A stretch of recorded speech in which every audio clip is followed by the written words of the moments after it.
In today's video, I'm going to teach you how to add an inventory item in Xero.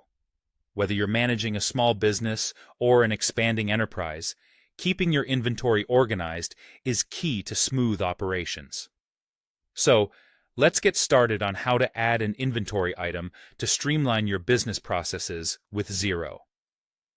First things first, you'll want to navigate to the Products and Services section.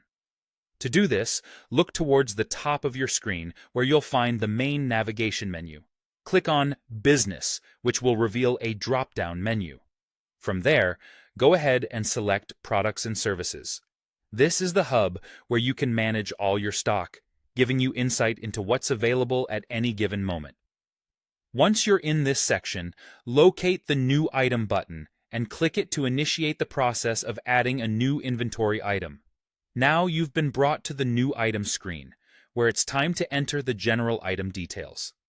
Start by filling in the item code. This code is essentially a unique identifier. Think of it as a SKU or part number. It's a mandatory field, so make sure to think of a code that makes sense for your inventory system. If you're managing a large number of items, try to use a consistent format to maintain order. Next up is the name. This should be a descriptive title that clearly identifies the item, such as medium blue t-shirt. A good name will make it easier for you and your team to find items quickly, so be as descriptive and specific as possible. Now, let's move on to whether or not you need to track this inventory. This is optional, but if you're dealing with a physical product, where knowing stock levels and calculating the cost of goods sold is crucial, it's worthwhile to set this up. To track the inventory, simply select the Track Inventory Item checkbox. Doing so will make a new field appear, the Inventory Asset Account. You'll need to choose the appropriate asset account from your chart of accounts. It could be something like 630 Inventory or Stock on Hand. Choosing the right account is vital for accurate financial statements, so if in doubt, consult your accountant. One final note.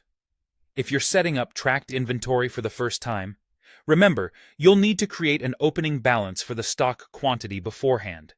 You won't be able to enter this starting quantity directly on this screen, so ensure that's sorted out to keep everything aligned financially. And there you have it. You've walked through the process of adding an inventory item in Xero. By following these steps, you're well on your way to keeping your inventory in check, ensuring your business runs as efficiently as possible.